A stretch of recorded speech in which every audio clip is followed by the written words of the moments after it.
My brother-in-law refused to pay me for 2 years of work at his business, and my sister said I should be grateful for the experience. So, I showed them how to run real business. My sister Grace married Vincent when I was 22 and fresh out of trade school. I had my electrician's license, but no experience and no connections. Vincent owned a small electrical contracting company. He did residential work mostly. New builds, renovations, panel upgrades. He had about 6 employees and more jobs than he could handle. Grace suggested I come work for him. She said it would be good for everyone. I'd get experience. Vincent would get reliable help. We'd all be one big happy family. Vincent agreed, but he had conditions. He said he couldn't pay me a full salary right away. The business was growing and cash flow was tight. He said he'd pay me a small weekly amount for living expenses, and then we'd settle up properly once things stabilized. He said 6 months, maybe a year at most. I was young and stupid and trusted my own sister, so I said yes. The weekly amount was $200. I was working 50 hours minimum, sometimes 60. I was doing the same jobs as his other guys, sometimes harder ones because I was eager to prove myself. His regular employees were making $25 to $30 an hour. I was making less than $4. But I told myself it was temporary. I told myself Vincent was good for it. I told myself Grace wouldn't let her own brother get cheated. 6 months passed. I asked Vincent about getting paid properly. He said the business was still finding its feet. He said give it a few more months, and he said I was learning so much, wasn't that worth something? I talked to Grace about it. She said Vincent was under a lot of pressure. She said I should be patient. She said the experience I was gaining was more valuable than a paycheck anyway. So I waited. A year passed. I asked again. Vincent got annoyed. He said I was being ungrateful. He said he took a chance on me when no one else would. He said if I wanted to leave, I could leave, but I'd be starting from zero somewhere else. He made it sound like he was doing me a favor by not paying me. Grace backed him up. She said I was part of the family business now. She said I needed to think long term. She said money wasn't everything. Easy to say when you're living in a 4-bedroom house your husband bought. I stayed another year. I don't know why. Maybe I kept hoping things would change. Maybe I was scared to start over. Maybe I just couldn't believe my own sister would let this happen. By the end of year 2, I'd done the math. At a normal rate, Vincent owed me over $90,000. I brought this up one Sunday dinner at their house. I showed him the numbers. Hours worked, market rate for a licensed electrician, minus what he'd already paid me. $93,000 and change. Vincent laughed. He actually laughed. He said those numbers were fantasy. He said I was an apprentice, not a journeyman. He said the $200 a week was more than fair for someone learning the trade. I pointed out that I came in with my license. I wasn't learning. I was working. He said the license was just paper. Real knowledge came from experience. Experience he gave me. Grace told me I was ruining dinner. She said I was being dramatic. She said if I was so unhappy, maybe I should find another job. So I did. I quit the next day. No notice, no explanation, just a text to Vincent saying I wouldn't be in. He called me 12 times. I didn't answer. I had saved almost nothing from those 2 years. The $200 a week barely covered my rent and food, but I had something else. I had 2 years of experience working every neighborhood in the city. I knew the builders. I knew the suppliers. I knew which inspectors were strict and which ones were reasonable. I knew how Vincent priced his jobs, and I knew he was overcharging by at least 15%. I got a job with another contractor for 3 months, just long enough to save some money and make a plan. Then I filed for my own business license. I called it Proper Electrical Services. Simple name, easy to remember. I started small, just me, my tools, and a used van. I reached out to every builder and general contractor I'd met while working for Vincent. I told them I was on my own now. I told them my rates were fair and my work was solid. A few of them gave me a shot. Word spread. Within 6 months, I had more work than I could handle alone. I hired my first employee, then my second. By the end of year 1, I had a crew of 4 and a real office. I wasn't rich, but I was building something that was actually mine. Vincent noticed. Of course he noticed. Some of his regular clients had switched to me, not because I poached them, because they liked my work better and my prices were lower. He called me about a year after I left. He said I was stealing his business. He said I was using contacts I made on his time. He said it was unethical. I asked him if it was ethical to not pay his own brother-in-law for 2 years of labor. He hung up. Grace called the next day. She started talking before I could even say hello. Mom was upset. She wanted to know why I couldn't just let things go. I was tearing the family apart over something that happened years ago. I listened to her voice get higher and tighter until she finally stopped to breathe.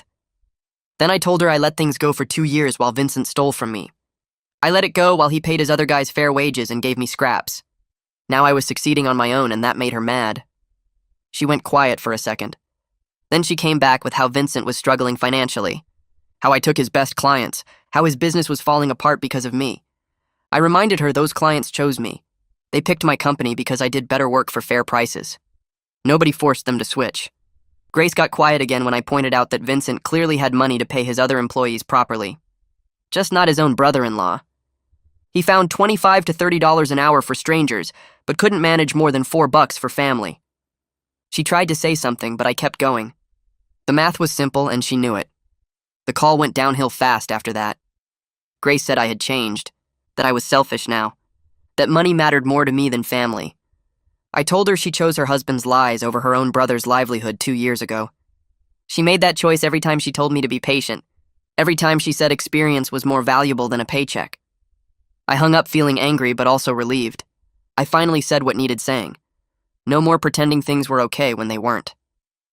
Max was at the office when I walked in. He took one look at my face and asked if everything was okay. I gave him the basic story. Worked for family, got screwed over, sister sided with the guy who screwed me. He nodded and said his uncle did something similar to his cousin. Promised him part ownership of a landscaping business if he worked cheap for a few years. 5 years later, the cousin was still cutting grass for minimum wage, and the uncle bought a boat. Max said he got it. Some people think family means you work for free. Clyde called the next day. He had a major commercial project and wanted me to quote on the electrical work. A new restaurant complex going up on the east side. 3 separate dining spaces plus a shared kitchen. Full build-out. He sent over the plans, and I looked through them that night. This was the biggest opportunity I'd had so far. The job was worth maybe $40,000 in revenue, more than I made in 6 months when I first started. I told Clyde I'd get him a quote by Monday. I spent the weekend working on the bid. Janet came by Saturday afternoon to help with the financial projections. We sat at my kitchen table with the plans spread out and went through every circuit, every outlet, every light fixture. Janet plugged numbers into her laptop while I calculated materials and labor hours. The numbers worked even with my lower pricing model. I could come in under what Vincent would charge and still make good profit. Enough to hire a 3rd employee, enough to upgrade some equipment, maybe get a second van so we could run 2 crews. Janet printed out the final bid sheet and I reviewed it 3 times. Everything looked solid, professional, competitive. Monday morning, I emailed the bid to Clyde at 8. He called back at 2 that afternoon. I got the job. He said my quote was professional and competitive. Then he mentioned Vincent bid too. Came in 15% higher with a proposal that was basically just a price on a sheet of paper.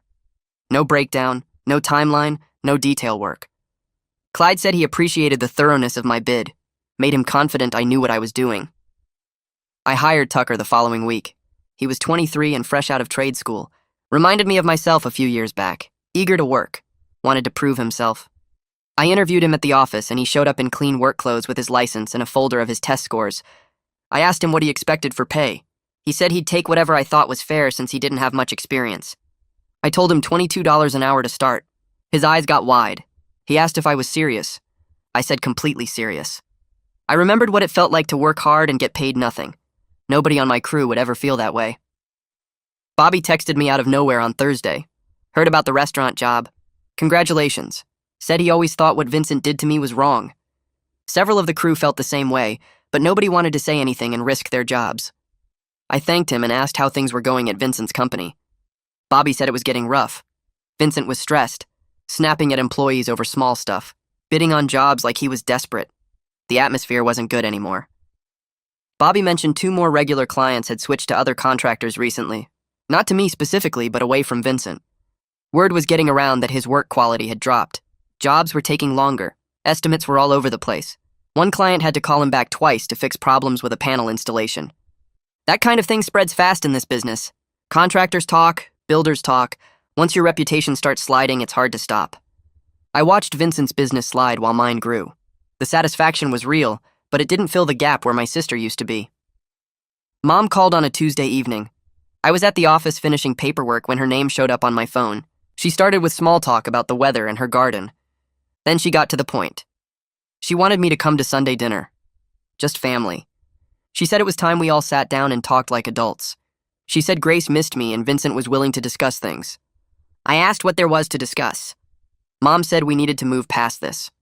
I told her I was willing to talk, but only if Vincent brought a check for $93,000 plus interest. Mom went quiet. Then she said I was being unreasonable. She said family was more important than money. I felt my jaw tighten. I explained that Vincent made it about money when he exploited my labor for 2 years.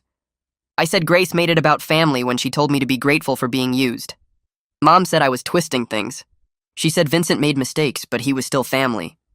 I asked if I was still family when I was working 60-hour weeks for $200. She didn't answer that. She just said she hoped I would reconsider and hung up. The restaurant project started the following Monday. Max and Tucker showed up at the site at 7 in the morning with the van loaded. I met them there with the plans and we did a walkthrough with the general contractor. The space was gutted down to studs. Clean slate. We mapped out the panel locations and started running conduit. Max worked the main dining area while Tucker handled the kitchen circuits. I supervised and jumped in where needed. The work went smooth. No surprises in the walls, no hidden problems. By end of week 1, we had rough and done for the entire first floor. Clyde stopped by on Friday afternoon. He walked the site with his clipboard checking our work. He nodded at the panel installation. He tested a few connections. Then he told me he was impressed. He said the quality was excellent and we were ahead of schedule. He mentioned he had more projects coming up if I was interested. I told him I was always interested in good work. Diane called the next week. I was in the van heading to a supply run when her name showed up. She asked if I had time for a big project. I said depends on the timeline. She told me about a subdivision of townhouses. 32 units needing complete electrical throughout. She said it would be steady work for months. I asked why she was calling me instead of her usual contractors. She said she was done with Vincent. He missed deadlines on her last 2 projects. His crew seemed disorganized. One job had to be inspected 3 times because of code violations. She said she couldn't afford that kind of hassle. I told her I'd put together a bid and get it to her by end of week. She said she'd wait to hear from me. The days got longer. I was working 12-hour stretches most days, sometimes 14. But it felt different from working for Vincent. Every hour was mine. Every dollar I earned actually went to me. I was building something real, something with my name on it. Janet called me one evening after I'd been at a job site since 6 that morning. She said she needed to talk about the business. We met at a coffee shop near her office. She pulled out her laptop and showed me the numbers. Revenue was up. Way up. But she was worried about me. She said I was working too many hours. She said burnout was real, and I needed to think about sustainable growth. She suggested I hire another electrician sooner rather than later. Maybe even look at a project manager to handle scheduling. I told her I'd think about it. She gave me a look that said she didn't believe me. Grace texted 3 days later. The message came through while I was pulling wire in an attic. She asked if we could meet for coffee. Just the 2 of us. No Vincent. I stared at the message for a while. Part of me wanted to ignore it.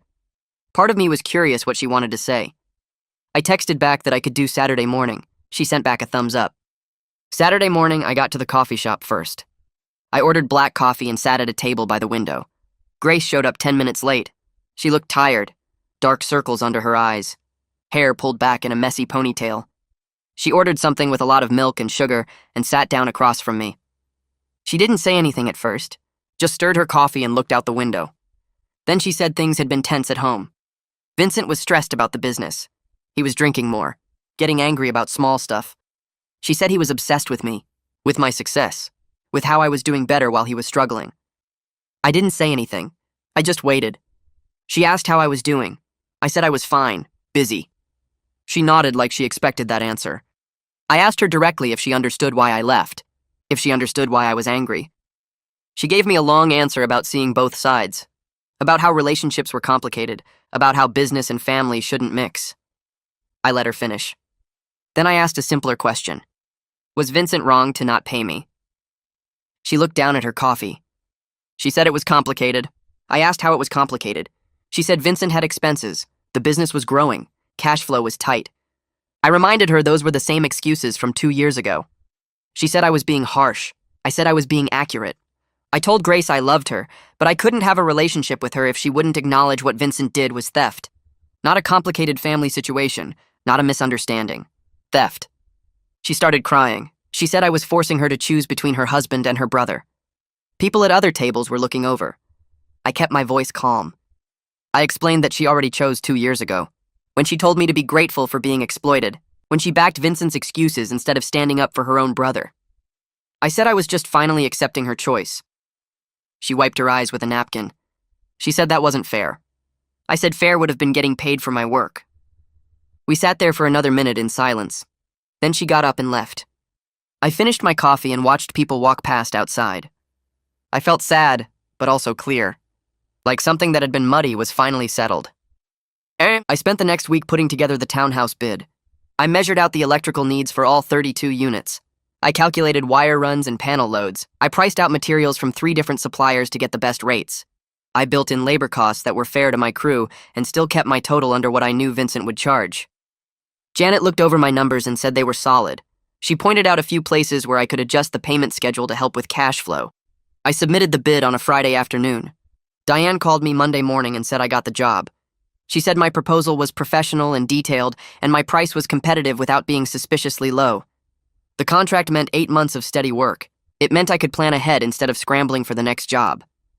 Janet helped me set up the payment schedule so I'd get draws at specific completion points. That same week, I went to the bank and applied for a small business loan. I needed a second work van and some additional tools now that I was running bigger jobs. The bank manager looked at my financials and my contract with Diane. He approved the loan in 3 days. I bought a used van that was in good shape and had it wrapped with my company logo. Tucker mentioned during lunch break that he had a friend from trade school who was looking for work. I told him to have her call me. She called that afternoon. Her name was already on my roster from when I'd checked references, but I wanted to meet her in person. We sat down the following Tuesday at my office. She was young, maybe 23, and clearly nervous. I asked about her experience, and she was honest that she didn't have much beyond school and a few small residential jobs. I offered her apprentice wages with a clear path for raises tied to skill development. She accepted and started the next Monday. My crew was now 4 people, including me: Max, Tucker, the new apprentice, and myself. We started running 2 job sites at the same time.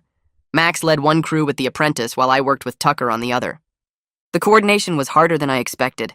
I had to check in on both sites multiple times a day to make sure everything stayed on schedule. I was working 12-hour days again, but this time it was different because I was building something mine. Ronald called me on a Wednesday afternoon. He was a client who had used both me and Vincent over the past few years for different projects. He said he wanted to let me know he was going exclusively with my company from now on.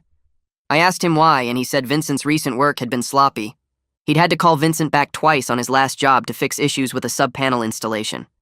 He said my work was cleaner and my guys showed up on time. I thanked him and added his name to my regular client list. I ran into Bobby at the electrical supply house the next week. He was picking up materials, and I was grabbing some additional wire for the townhouse project. He pulled me aside near the loading dock. He said Vincent was talking about me constantly at work, blaming me for all his problems, saying I stole his clients and ruined his reputation. Bobby said the atmosphere at Vincent's shop had become toxic. He said some of the crew were looking for other jobs because Vincent was angry all the time and taking it out on everyone. I told Bobby I was sorry he had to deal with that, but I hadn't done anything wrong. Bobby said he knew that. He said everyone knew that. Vincent showed up at one of my job sites 2 days later. I was working on the townhouse project when Max called me over and said someone was asking for me.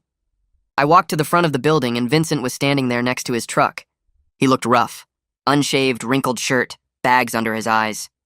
He started in immediately saying I was sabotaging his reputation and stealing his employees. I told him I needed to get back to work. He followed me saying we needed to talk about this. I stopped and turned around. I kept my voice calm and told him I had never badmouthed him to anyone. I said clients chose me based on my work quality and my pricing. Vincent got in my face. He said I owed him for training me, that everything I knew came from working for him. Max walked up and asked if there was a problem. Vincent looked at Max and then at the rest of my crew who had stopped working to watch. He backed off a step. He pointed at me and said this wasn't over. Then he got in his truck and drove off. I went inside and called the non-emergency police line. I filed a report documenting the confrontation. I gave them Vincent's name and license plate number. The officer said it was good to have it on record in case he escalated. Clyde called me that evening. He said he'd heard about the job site incident through the contractor network. Word traveled fast in this business. He asked if I was okay and I said I was fine. Clyde said Vincent had been acting erratic lately. He said Vincent was losing bids because his proposals seemed rushed and desperate. He said a few contractors had stopped working with Vincent entirely because his quality had dropped. I thanked Clyde for checking in and told him I appreciated the heads up. Grace called that night while I was finishing paperwork at the office. Her voice sounded wrong from the first word, shaky and wet like she'd been crying for a while. She said Vincent came home after leaving my job site and punched a hole in their kitchen wall. Just walked in and slammed his fist straight through the drywall next to the refrigerator. She said he was screaming about me ruining his life and taking everything from him. She said she tried to calm him down, but he wouldn't stop pacing and yelling. Then she said something that made my stomach drop. She said she was scared, not annoyed or frustrated, scared. I asked if he'd hurt her and she said no, but the way she said it made me think she wasn't sure he wouldn't. I told her she needed to get out of there. Go stay with Mom for a few days until Vincent calmed down. She went quiet for a long time and then said she didn't want to make things worse. I felt that old frustration rising up, the same feeling I'd had for 2 years watching her make excuses for him. I told her making things worse wasn't possible when your husband was punching holes in walls. She said she'd think about it and hung up before I could say anything else. The next morning, my lawyer called about something routine with the business paperwork. I mentioned the situation with Vincent showing up at my job site and the wall punching incident Grace told me about. The lawyer got quiet and then asked if I'd ever considered a formal demand letter for the unpaid wages. I hadn't really thought about legal action beyond just moving on and building my own thing. He explained that a demand letter would create documentation of the debt and start the clock on potential legal action. It would be official record that Vincent owed me money and refused to pay. I sat with that idea for a few days. I didn't expect Vincent to actually pay if I sent a letter. The man laughed in my face when I showed him the numbers. But having it documented felt important somehow. Like proof that I wasn't crazy or ungrateful or dramatic. Proof that $93,000 was real money he actually owed me. I told the lawyer to draft the letter. He put together something professional that laid out the hours worked, the market rate for a licensed electrician, what Vincent had actually paid me, and the difference owed. The letter gave Vincent 30 days to respond with either full payment or a proposal for a payment plan. We sent it certified mail so there'd be proof he received it. I knew what would happen. I knew Vincent would lose his mind. But I sent it anyway because sometimes you have to draw a line and say this actually happened and you can't just pretend it didn't. Vincent got the letter on a Tuesday. I know because he called me 3 hours later absolutely screaming into the phone. He said I was trying to destroy him. He said I was a vindictive piece of garbage who couldn't handle that he gave me a chance. He said the demand letter was harassment and his lawyer would shut me down. I let him yell for a while and then I said one thing. I told him he destroyed our relationship when he stole $93,000 from me and worked me like a dog for 2 years. I said the letter was just documenting facts. He called me more names and hung up. Grace texted me an hour later. The message was long and rambling, but the basic point was she was begging me to drop the legal action. She said it would bankrupt Vincent. She said it would ruin their lives. She said I was being cruel. I read the text 3 times before I responded. I kept my answer short. I told her Vincent had 2 years to pay me fairly and chose not to. I said consequences were his responsibility, not mine. She didn't text back. Janet called me into her office the next week to go over the monthly numbers. She had spreadsheets pulled up on her computer, and she was smiling. She showed me the revenue column and explained that for the 3rd month in a row, my business was bringing in more money than Vincent's company made when I worked for him. I knew we were doing well, but seeing the actual numbers lined up like that hit different. I'd built something bigger than what Vincent had in just over a year, without exploiting anyone, without lying to family, just fair prices and solid work. I felt proud in a way I hadn't felt in a long time. Not proud like bragging, proud like I'd proven something to myself about what I was actually worth. Bobby texted me that same week. The message was direct. He said he was giving Vincent his 2-week notice and asked if I was hiring. I stared at that text for a while before responding. Bobby was Vincent's lead guy. Him leaving would hurt Vincent's operation significantly. But that wasn't my problem, and I wasn't going to turn down a skilled electrician because of Vincent's feelings. I told Bobby I'd consider hiring him, but he needed to understand I wouldn't get involved in any drama with Vincent over him leaving. Bobby said he got it and just wanted to work somewhere the boss wasn't having a breakdown every other day. I told him to call me after his notice period ended, and we'd talk details. The 30 days on the demand letter passed with no response from Vincent. Not a call, not a letter, nothing. My lawyer filed a civil lawsuit for the unpaid wages. He explained it would take months to work through the court system. There'd be discovery and depositions and probably settlement discussions before it ever got near a trial. I signed the paperwork and tried not to think about how my sister would react. I didn't have to wait long to find out. Mom called me 2 days after the lawsuit was filed. She was upset in that specific way she got when she thought her kids were fighting over something stupid. She said I was tearing the family apart over money. She said Grace was a mess and Vincent was talking about losing everything. She said I needed to drop this and move on. I took a breath and reminded her that Vincent tore the family apart when he exploited me for 2 years. I said Grace tore it apart when she told me to be grateful for being used. I told Mom I was just refusing to pretend it didn't happen anymore. She said I was being stubborn and I'd regret this someday. I told her maybe I would, but at least I'd regret standing up for myself instead of regret letting people walk all over me. She hung up without saying goodbye. Grace stopped calling after the lawsuit got filed. I tried texting her a few times in the first week, but she never responded. Mom called me about 10 days later and said Grace was standing by her husband no matter what. She said Grace felt like I was attacking their family and trying to ruin Vincent's business on purpose. I told Mom that Grace made her choice a long time ago when she picked Vincent's lies over my unpaid labor. Mom said I was being stubborn and that family should forgive family. I asked her if Vincent ever planned to pay me the $93,000 he owed, and she went quiet.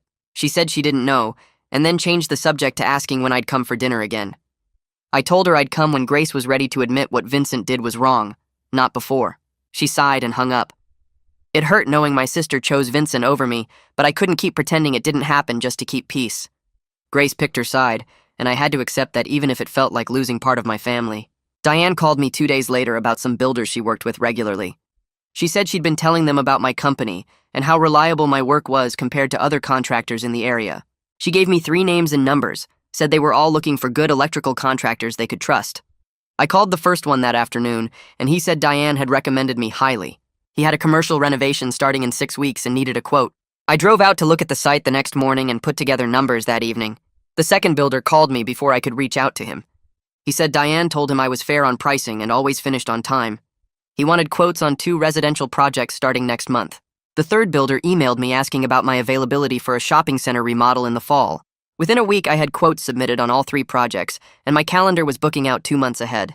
It felt surreal looking at my schedule and seeing steady work lined up that far in advance. A year ago, I was scraping by on $200 a week, and now I had more jobs than I could handle.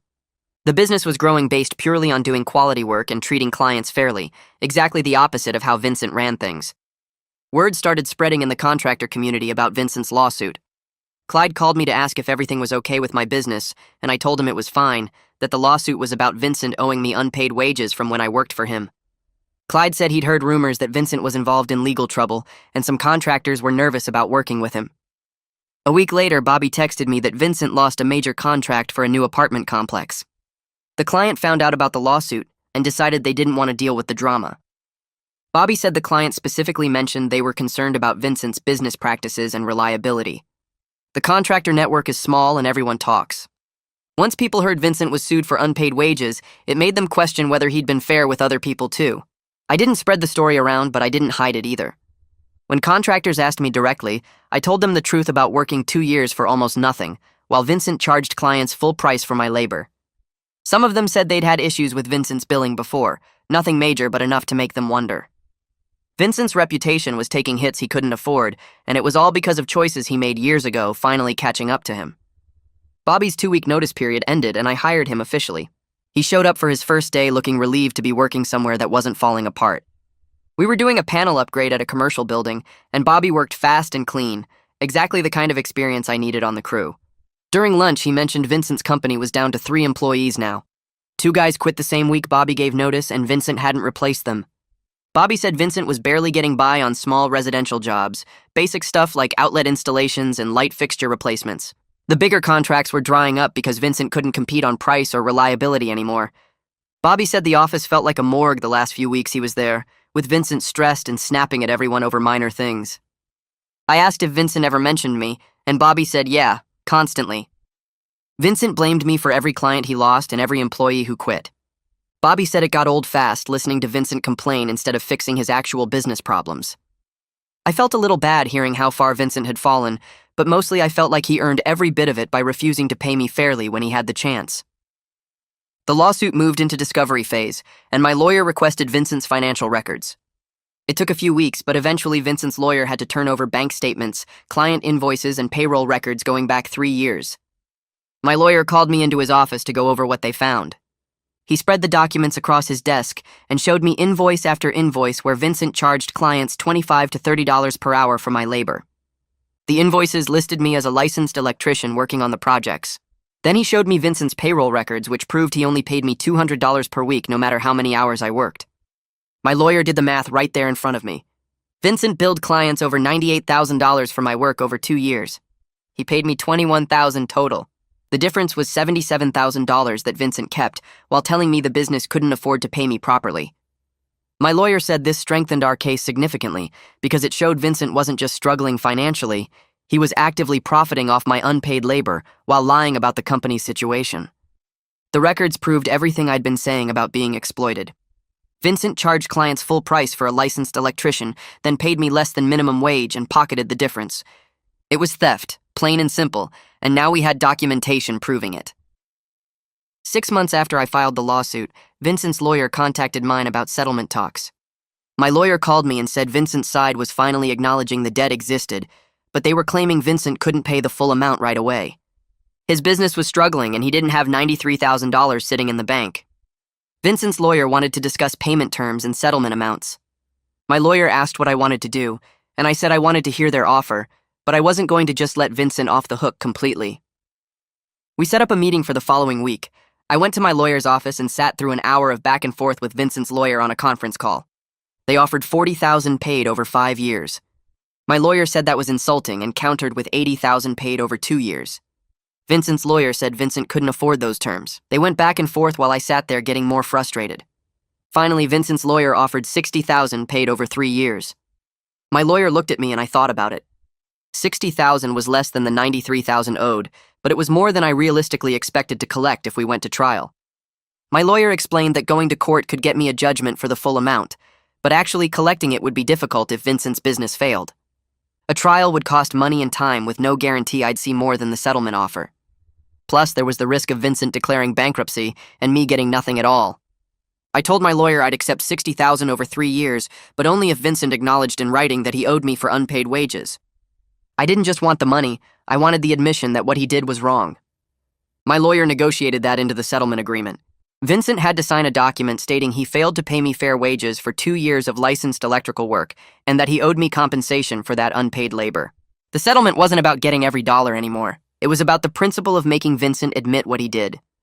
That written admission mattered more to me than the difference between $60,000 and $93,000. I signed the settlement papers and felt something close to relief. It wasn't perfect, but it was closure on a situation that had been eating at me for years. Vincent had to acknowledge his debt in writing and pay me in installments. The first payment was due in 30 days. Grace found out about the settlement and called me for the first time in months. I saw her name on my phone and almost didn't answer, but I picked up. She started yelling before I could even say hello. She said I should have dropped the lawsuit entirely, that accepting the settlement was just as bad as going to trial. She said I was destroying Vincent's business and ruining their lives over money that didn't matter. I let her finish and then asked her if she seriously thought $60,000 over 3 years was going to destroy Vincent. She said it wasn't about the amount, it was about me refusing to let things go and move on. I told her she was still missing the point completely. This was never about the money. It was about Vincent stealing from me for 2 years while she told me to be grateful. It was about them treating me like I didn't deserve fair pay because I was family. Grace said I was being dramatic and that Vincent made a mistake, but he didn't deserve to be punished forever. I asked her when she planned to apologize for telling me I should be grateful for being exploited, and she went silent. She couldn't even admit she was wrong about that part. I explained to Grace that Vincent's written admission of the debt validated everything I'd been saying from the start. He charged clients full price for my work and paid me almost nothing. The settlement agreement proved I wasn't exaggerating or being dramatic like she claimed. Vincent acknowledged in legal documents that he owed me for unpaid wages. That admission showed I was right to leave and right to demand what I was owed. Her refusal to see that, even with legal proof right in front of her, showed exactly where her loyalty was. She picked Vincent over me back when this started, and she was still picking him now, even when the facts proved he exploited me. I told her I accepted that our relationship might never recover from this. She made her choice and I made mine. She said I was throwing away family over pride, and I said she threw away her brother the moment she told me to be grateful for being stolen from. She hung up on me without saying goodbye. I sat there holding my phone feeling sad, but also clear about everything. Grace wasn't going to change her mind, and I wasn't going to pretend Vincent didn't do what he did just to keep peace. Some relationships don't survive when people show you who they really are, and that's okay. I had my business and my crew and clients who respected my work. That was enough. 2 years. That's how long Proper Electrical Services had been running when I realized we'd actually made it past the point where most small businesses fail. I had 8 people on payroll now. Max was my lead guy. Tucker ran his own crew. Bobby brought in experience that made the bigger jobs smoother. We had 2 vans, a work truck, and an actual office with a receptionist who answered the phone while I was on site. The reputation we built wasn't just about doing good work. It was about treating people right. I paid everyone fair wages from day one. No waiting periods, no promises about settling up later. When someone worked 50 hours, they got paid for 50 hours at their proper rate. When we finished a job under budget, I split the savings as bonuses instead of pocketing it all. The crew knew I had their backs because I showed them every week with actual money in their accounts, not just words about being family. The first settlement check from Vincent arrived on a Tuesday morning. $20,000. Right on time according to the payment schedule his lawyer agreed to. I looked at that check and thought about what it represented. Vincent finally admitting in writing that he owed me. A legal document saying I was right about being exploited. But the money itself didn't mean as much as what I could do with it. I called a crew meeting that afternoon at the office. Everyone gathered around wondering what was up. I told them the settlement payment came through, and I was splitting half of it among them as bonuses. Max got quiet and his eyes got red. He said he'd worked in this trade for 15 years and never once had a boss share money like that. He said most contractors would have kept every penny and called it recovering losses. I told him we built this company together, and everyone who helped make it successful deserved to benefit from that success. Bobby pulled me aside after the meeting and mentioned he'd seen Vincent at the supply house the previous week. Said Vincent looked rough, tired, defeated. Bobby was grabbing materials for our townhouse project, and Vincent was there picking up a small order. Just basic residential stuff. Vincent saw Bobby and asked how I was doing. Not angry or confrontational. Just asked. Bobby told him I was doing great and treating my crew right. Vincent nodded and didn't say anything else. Just paid for his materials and left. Bobby said it seemed like maybe Vincent was starting to understand what he'd lost. Not just the clients or the money, but the chance to build something good by doing right by people.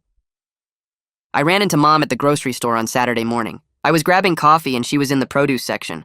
She looked surprised to see me, but not uncomfortable. We talked for a minute about normal stuff, and then she mentioned Grace and Vincent were in marriage counseling. Said the financial stress had gotten bad. Vincent's anger issues were worse. He'd punched another hole in the wall at their house, yelled at Grace over small things.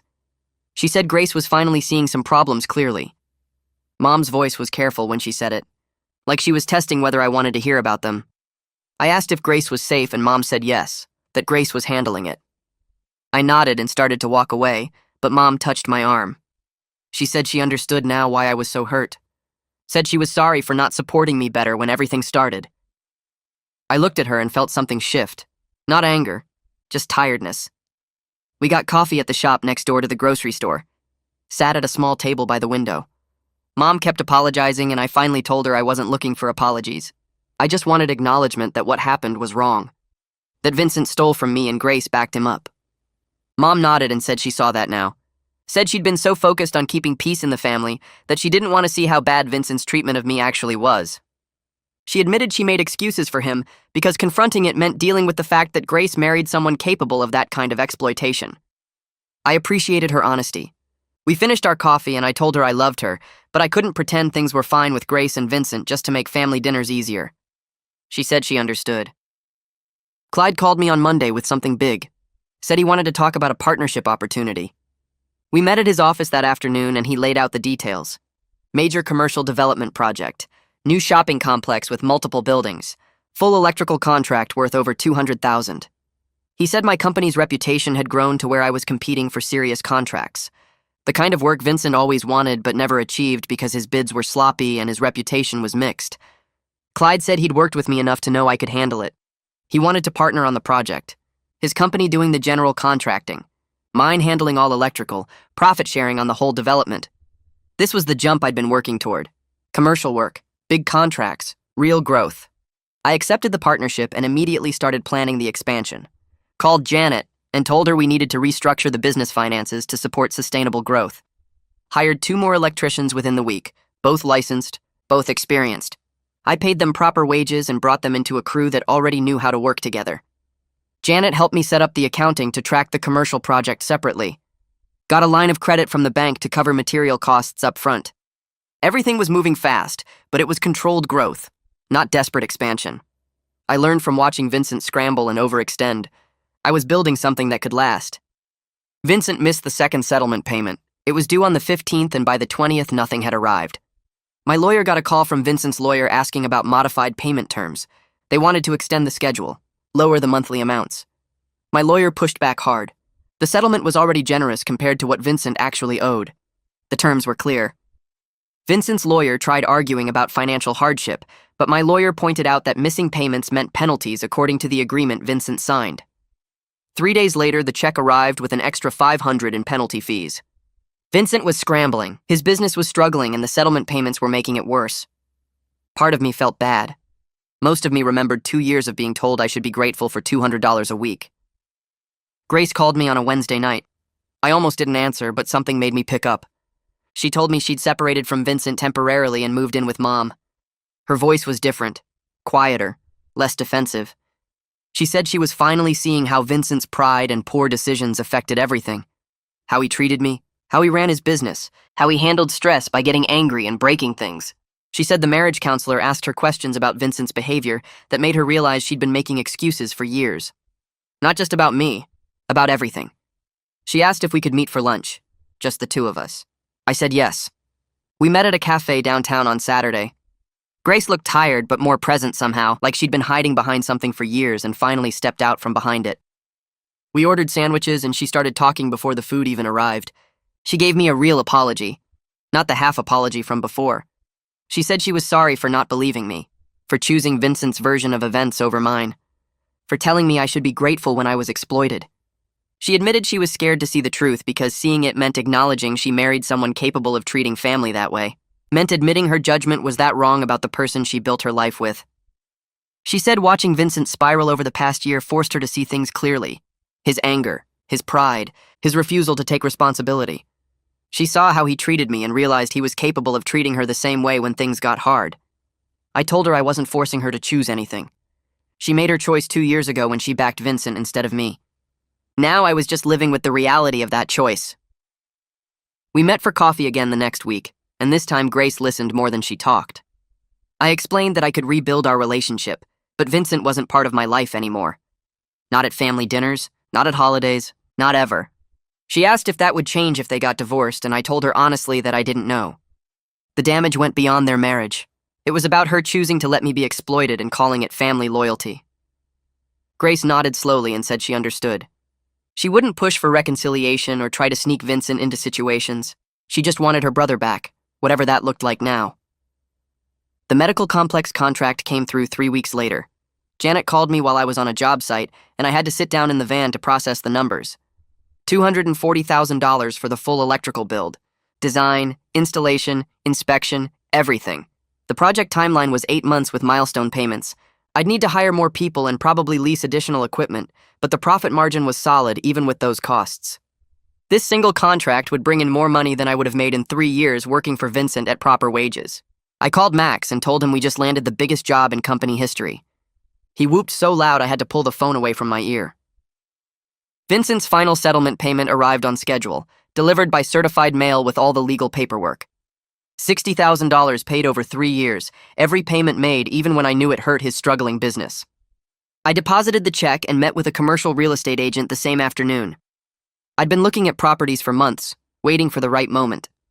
Found a small building near the industrial district with good highway access and enough space for offices, a warehouse, and a proper workshop.